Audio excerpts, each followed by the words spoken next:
Hey guys, welcome to this episode of On Under the Line. Today I'm up here doing some tackle prep on my boat. Super windy outside here in Ohio. It is February the 5th on a Sunday. I'm getting ready to get ready to get busy with the fishing season. And I was sitting there rigging up some tackle and thinking about some things that it took me a while to understand. Maybe I could shed some light on for you guys. And again, this may not be an end-all be-all for everybody, but this is how I fish this. So the question for today is, when do you use an offset shank worm hook, similar to this right here, when you're using a Texas rig or flipping and pitching, or on the contrary, when do you use a straight shanked hook like this? And I think, since a lot of times my wheelhouse for fishing, especially in this area because it's so pressured and tough, is I find myself throwing the Texas rig a lot. And the reason I do that is because it works. A Texas rig is one of my favorite rigs to throw ever because you can do so much with it. You can make it really big and heavy, like use a 3/4 ounce weight, or you can make it really small and finessey where you may not even have a weight on it at all. So there is, one of the hardest things that took me to understand was the difference between the hooks that you can use and when you should use either. So I guess the long and short of it is again, between the two here, I'll hold these up together so you guys can see the difference between them. The one that is really black, that is just a straight shank worm hook. And the other one is a 4/0 Gamakatsu offset shank worm hook. This bigger one here, the straight shank, is a VMC heavy duty flipping hook. I just have these in my boat. They were laying here because I just won them in a raffle. So the difference between these two, in my opinion, obviously this heavy duty flipping hook is a lot thicker, a lot bigger gauge wire, and it's going to bend less. Basically made for flipping and pitching. Something like, in my opinion, I use stuff like creature baits, crawls. I even throw really big stuff on this. Maybe even something like a having a brain fart here, like a lizard, something like a really big lizard, something like that. But the differentiation between these two is, in my opinion, the way I differentiate these when I need to use what hook is, am I casting this or am I flipping and pitching? Well, that sounds kind of common sense, but the difference between these two is the style of hookup that you're going to get and the amount of times that you're going to get snagged or hooked on other stuff other than fish. Now, if I'm casting the bait, and I'm going to be making long casts 100% of the time, I'm going to be using an offset shank worm hook like this. It allows the bait to come over rocks and stumps and logs and stuff without getting hooked up.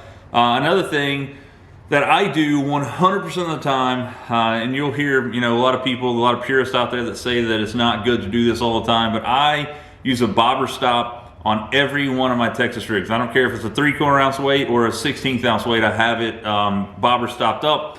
The reason that is because if you think about how the weight's going to come across, let's say there's a log right here.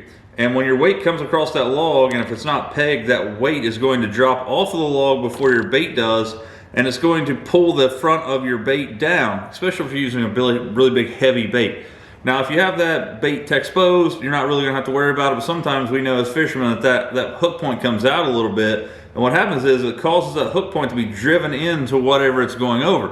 So that's one of the main reasons that I actually use a bobber stop on every one of my Texas rigs. If you see me throwing a Texas rig, it has definitely got a bobber stop in front of the weight.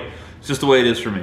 Now, if I'm flipping and pitching and I'm close quarters combat, I'm talking within 10 foot of the boat, you're definitely going to see me have this is just, again, a straight shanked heavy duty flipping hook.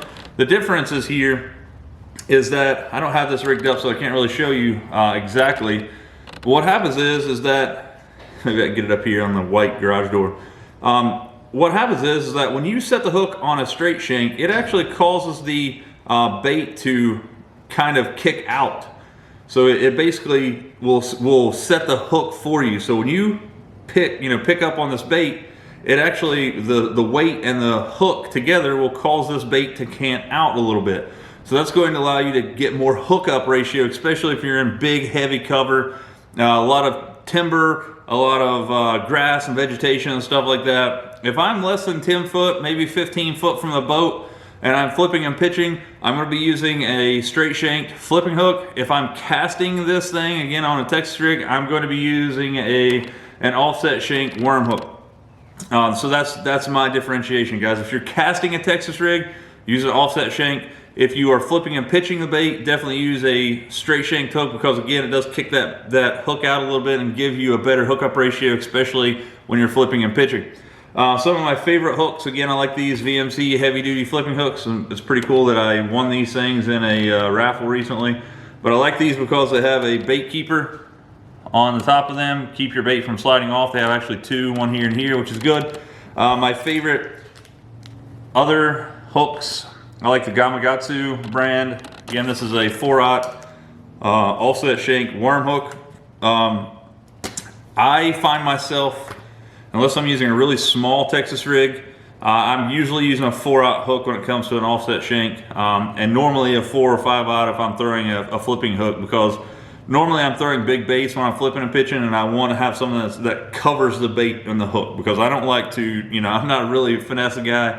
I'm a power fisherman. I like to have plenty of hook, because on the event that I absolutely catch an absolute hammer, I don't want this thing to bend the hook and get off. So I use a really decent size hook. The smallest I'll ever go with an offset shank is going to be 3/0. The biggest I'll ever go is a 5/0 for a Texas rig, but I have used them as big as like a 10/0 when it comes to swim baits and stuff.